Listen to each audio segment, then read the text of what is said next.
Look at this huge pear. It's a pear tree. Loaded. Overload. Overload. Oh my goodness. That's a lot. A lot.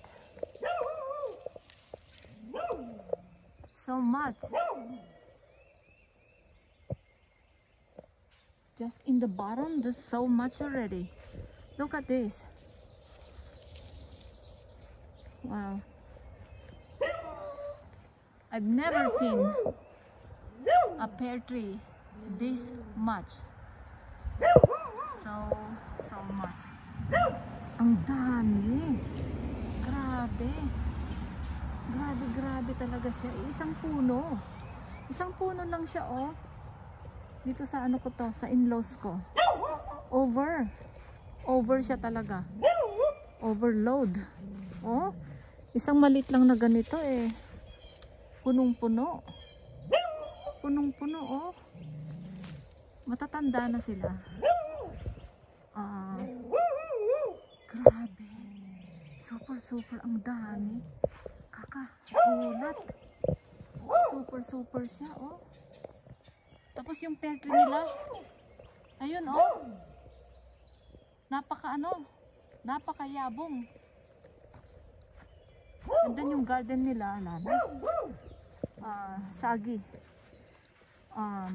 This kind of soil, it needs a lot of sand. Yeah, it needs a lot of sand. Matanda na sila, almost 90 na. Kaya ano to?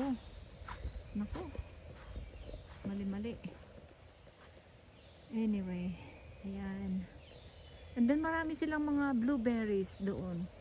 So ano to, mahigit 30. Mahigit 30 acres ito. Ayan. Marami silang mga puno ng mga pecans. Yan, marami din silang mga, anong tawag dito? Yan, oh. Granada.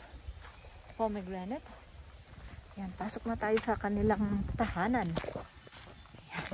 Nandito kami for this weekend kasi aalis na naman ako eh. So, grabe, no? Okay. Ayan, bahay nila. Alright guys, let's go. Bye-bye na. Thank you so much. Yan, pasok na tayo. Yan. Ay, tignan nyo, oh. O, diba? Okay. Alright guys, bye-bye. Thank you so much for watching.